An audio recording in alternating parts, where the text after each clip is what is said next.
Mga kabaka, sa cattle fattening, ang edad ng baka ay hindi simpleng numero. Ito ang nagtatakda ng hangganan ng kita.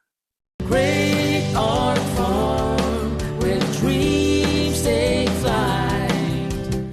Magandang araw mga kabaka, ito po muli si Arnel Corpus at welcome sa episode 31 ng ating Baka Alaman na hango pa rin mula sa chapter 2 ng ating Philippine Cattle Feeding Handbook. Sa puntong ito, hindi pa tayo papasok sa mga kategorya ng edad. Uunahin natin ang prinsipyo kung bakit mahalaga ang edad sa fattening.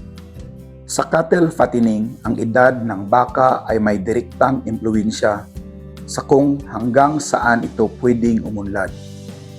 Hindi lahat ng baka, kahit pareho ang laki at pakain, ay may parehong kakayanan na tumugon sa pagpapakain.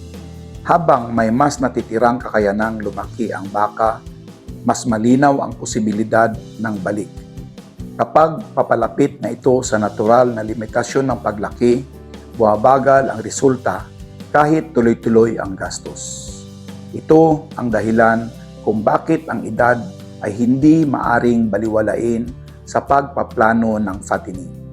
Sa handbook, malinaw na pinapakita ng edad ay may epekto sa tatlong bagay: growth potential, feed efficiency, at market readiness.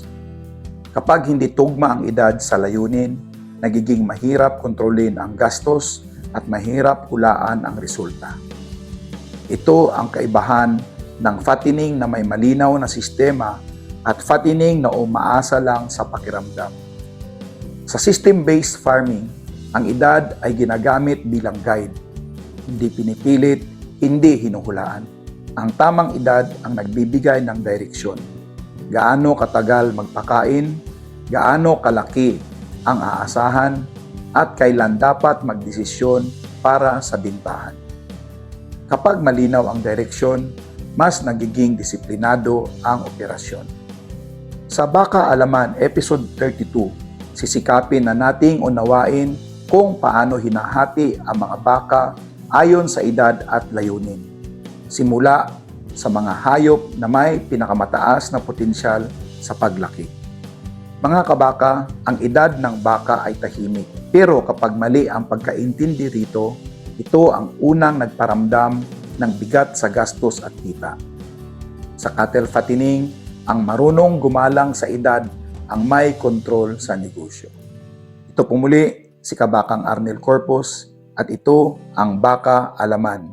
Kaalamang mula sa karanasan, mula sa aking karanasan, para sa inyong kabuhayan. Maraming salamat po at pagpalain po tayo ng Panginoon.